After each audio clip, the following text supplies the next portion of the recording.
Welcome back to Off the Cuff. Christopher John Nyland, alongside John Still. Your middle name is John? Yeah. Really? John. Yeah, I'm a John. Christopher John James. My confirmation name is James. Wow. Nyland. Yeah. Wow. So I actually kind of got four names. Wow, you have like a lord name like I do. I have Jonathan Kenneth Still. I feel like I should have been like a lord 100 years ago. Lord Still. They should have named you Stand. Stand? Yeah, Stand Still. Come on, Knuckles, you're better than that. I know, but I got to be It's corny. too easy. I know. Yeah. Oh, God. Anyway, today, Jonathan Drouin having a golf tournament. Who's this tomorrow? Max Domi having his, and then Delorier having his. Every guy then will Price have a is golf having tournament. his, and then we'll start the hockey season. At But least anyway, he'll get a chance for Stu Cowan to work on his golf game. yes, from that golf tournament, Stu Cowan. How are you, Stu? I'm doing well, Knuckles. How are you? Oh, I'm okay. Back in the chair here. Still, as we texted back and forth last night, I still miss my puppy Kona. What a sweetheart. That's a tough one. It was crushing, and every day I miss that doggy. But anyway, camp is starting today, and we'll get to that, the rookie camp. But the golf tournament today, Max Pacioretty coming out saying that he won't negotiate once the season starts. I know it was reported yesterday, but Max come out and said it today. What do you think of the situation? Well, I mean, it makes sense from Max's standpoint. I mean, if anybody's waiting for the Canadians to make Max Pacioretty an offer, including him, it's not going to happen. I mean, basically what this comes down to is Marc Bergevin doesn't want Max Pacioretty anymore with the Canadians. And it's not a matter of if he's going to be traded, it's when he's going to be traded. And I feel for Max because he's a guy who has made this his home, and he has made it very clear how much he loves the city. He loves everything about it. His kids are settled here. His wife is settled here. He had the big home in Brossard near the practice facility, which he sold, and bought another one in downtown. You don't do that if you're planning to leave the city, and I don't think he ever was planning to leave the city. He was hoping to stay here, and unfortunately, as I mentioned in the column today, and it was Tony Marinaro, I heard say it on the radio at one point this summer, saying it's like a marriage where one partner wants a divorce and the other one's still in love, and Marc Bergevin wants a divorce, and Max Pacioretty's still in love with the Canadians. So it's an ugly situation. It's becoming more uglier as it goes on. There's reasons why Max Pacioretty hired Alan Walsh as his agent. He realized I think it might have been, I just got back home from the tournament, so my dog's barking in the background. He hired Alan Walsh as his agent, and, Alan Walsh has made it clear that his mandate was to try and keep Max Pacioretty in Montreal. He wants to play here, but as I said, it's not going to happen, and it's a sad way. It's going to be a sad way for a career in Montreal to end for yet another team captain.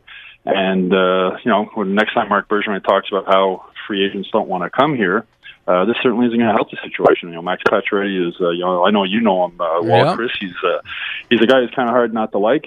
People like him. He's very friendly. He's a good family guy. He's a role model on off the ice, and players around the league and his teammates in the locker room, I'm sure, are looking at what's happening with him. And you just wonder why the Canadians let it last this long if they knew they were going to get rid of him. Why they didn't get rid of him at the trade deadline last year. There was that deal with LA that was poorly worked out, and Max didn't want to sign the extension, which is his right. And it wouldn't surprise me right now. I mean, I can't see how the Canadians bring him into training camp. I mean, this season is going to be the Max Pacioretty show. And if we know one thing about this GM, he didn't like the PK Subban show. He doesn't like all that attention being on a player, and good or bad, it's going to be the Max Pacioretty show. So I don't see how they can bring him into training camp and into the season, but another team's going to want Max to renegotiate a contract or a long-term extension, and unless it's a team he really, really wants to go to, I don't think he's going to do it. I think right now, if Max Pacioretty is in any way looking for revenge against the Canadians, the best way to do that would be to go out, score 35 goals this season, and then leave as a free agent, go wherever you want. Well, this is kind of put him in a precarious situation, right? So say he doesn't get moved. He comes here and he goes out and starts playing, scores some goals. What happens if he gets injured? That's a big question too. The risk of him playing and listen, he's under contract and he's expected to play, but that risk, he ends up getting hurt, and this being the last year of his contract, it's not a good thing. No, I mean, I imagine there's some kind of insurance policy that can be taken out in case that happened. But, in a perfect world for Max Pacioretty, he wants to stay here. What he'd be willing to accept is another question. But I think at this point, one of the reasons the Canadians won't make him an offer is that maybe they're afraid he's going to accept it. I think it's come to the point where Marc Bergevin just doesn't want Max Pacioretty with the Canadians anymore for whatever reasons those are. The teams won't say they're rebuilding, they are. But you've already traded away Alex Galchenyuk, who was once a 30-goal scorer, and I think can still score 30 goals in the NHL. You have Max Pacioretty, who scored 30 goals 4 years in a row before a bit of an off-season last year. This is a team that ranked 29th in offense last year. They can't score goals. They haven't been able to score goals for a long time. And they're going to let their most proven goal scorer, or they don't want their most proven goal scorer here anymore. And it's bizarre. It's a bizarre situation, and but there's been a lot of bizarre situations with the Canadians recently, and this certainly doesn't look good on the Canadians management team, the way this whole situation is playing out. So here's Max saying, I'm not going to negotiate after the season starts. But say he gets going, he scored a few goals, things are going good, and just say another team in the National Hockey League loses one of their top guys, their goal scorers, and they need someone. Say they go to Bergevin and say, listen, here's the deal. We'll make this trade. We'll give you this if you can sign him to a contract. Do you think that then Alan Walsh, Max Pacioretty would change their mind if it was a place he wanted to go? Anything's possible, and I mean, Alan Walsh's job is to look out for Max Pacioretty's best interests. And if he believes that is, and if Max agrees that would be in his best interest, that's a possibility. But I totally understand Max coming out today and confirming, at least that way, if he says, I'm not negotiating once the season starts, if anybody brings it up and asks about the contract, he can just say, I'm not talking about it. I've made it clear I'm not negotiating. So it'll sort of stop those questions, or give him a good reason to stop those questions, just saying, look, I'm not talking about contract, the season's on. It's time to play hockey. He wants to take the distraction off his teammates. I mean, Max is well liked by his teammates. He was voted captain. There's a reason. I'm sure his teammates are looking at what's happening in this situation. I mean, the best situation now around would be to Max to end up somewhere where he really wants to play. But would he be willing to put out a list of teams that he would be willing to be traded to and negotiate with? At this point, I think his sole focus, or Alan Walsh's sole focus, is on trying to keep him with the Canadians. But unfortunately, I don't think it takes two to tango, and the Canadians don't seem interested at all. All right, let's move on from Max. Hopefully that good things happen for him, because like you said, he is a good man, good family guy. Good things happen to good people, and one of the things that I wrote in the column today, it's almost surprising that he would want to stay here with what's happened to this team. It's admirable that he would want to stay here. I mean, free agents don't want to come here. I'm sure there's some guys in that locker room who wouldn't mind getting out of here. And here's your captain. This is going to be a bad team for quite a while, the way things look. Here's your captain saying, no, I love Montreal. I love this team. I want to play here, but the team doesn't want him. Well, yeah, certainly the captain of the team being in this situation doesn't bode well for the team. Just say he moves on and gets traded. You, looking from the outside in, the captaincy, who does that seat go to? I think it's Brendan Gallagher. I think Shea Weber is a leader in any locker room he's in, whether he has an A, a C, or nothing on his shirt. Of course, he's out until December, and and being captain in Nashville is a little different than being captain in Montreal. I remember talking about the only reporter, Adam Vigneault, who covered the Predators for the Tennessean, and after the trade was made, and he told me there would be weeks could go by where Shea wouldn't have to talk to the media if the one reporter didn't want to talk to him.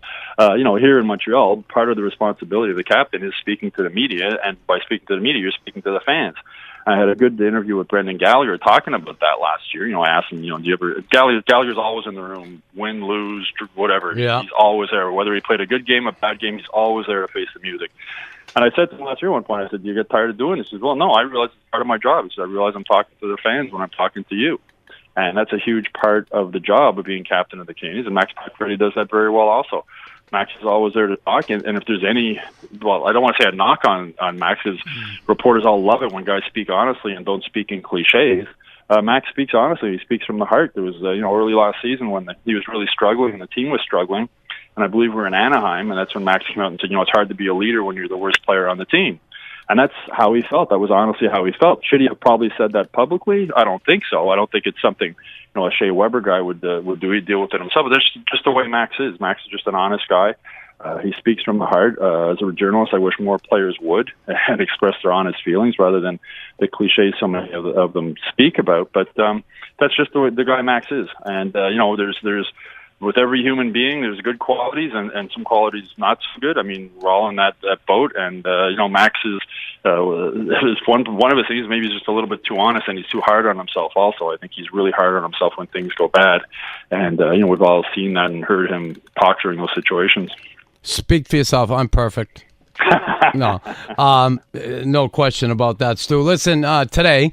The rookie camp starts, and when I think about pressure on a guy to come over and perform, and again, not to make the big team, but Kotkaniemi coming here the first time, small rink, all eyes will be on him.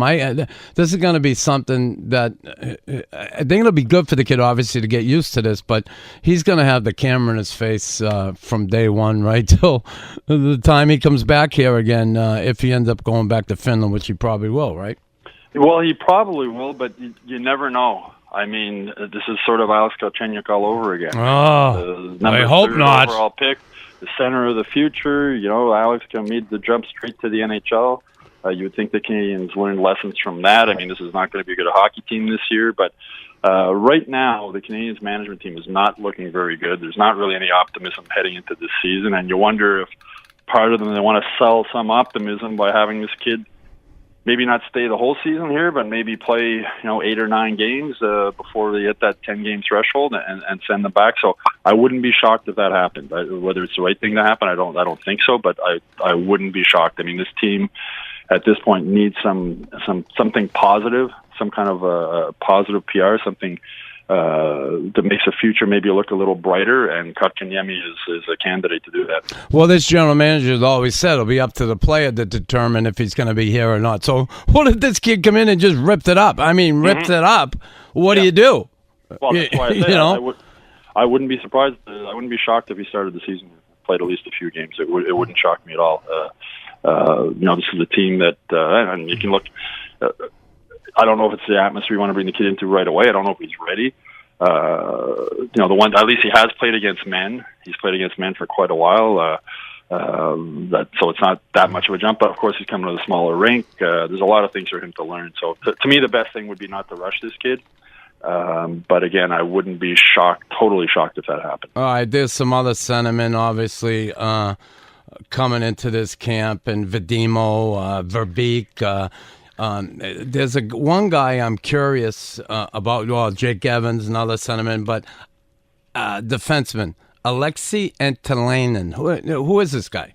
I don't know a ton about him. I mean, I know what I've read. It's what I mean. We're sort of all in that situation. I could try and spin something and say I know what I don't know, but I don't really know. I mean, I'm not at the rookie camp today. I was at the golf tournament. Pat Hickey's at the rookie camp today. I'll be covering the games this weekend in Laval, so I'll get a better look at him then, and I can maybe give you a bit more of a personal opinion on him at that point. Yeah, but as of now, sure. I just know what I've seen and read elsewhere. So what's happening there? Who's at the tournament there today for players?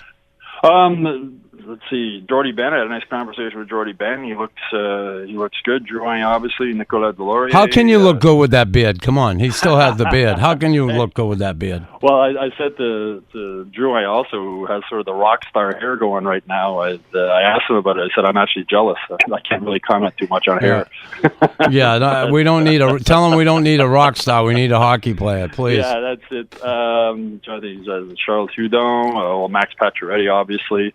Max showed up with Alan Walsh coming in, which was a sort of sign of solidarity. I asked Joy also if it's a little weird, because Walsh is his agent also, and he said no. It's Alan takes care of his players. He does his things with me, and he does his things with Max. But I'm sure Drouin's looking at the situation like everybody in Montreal is looking at the situation and just what's happening with Max Pacioretty and wondering. I think I know how it's going to end. He's going to be traded. I just don't know when. Yeah, we all don't know when. Stu, listen, thanks for taking the time. We'll talk to you next week for sure. All right, Knuckles, take care. All right, thanks. Stu Cowan with us from the Gazette, from the golf tournament of Jonathan Drouin.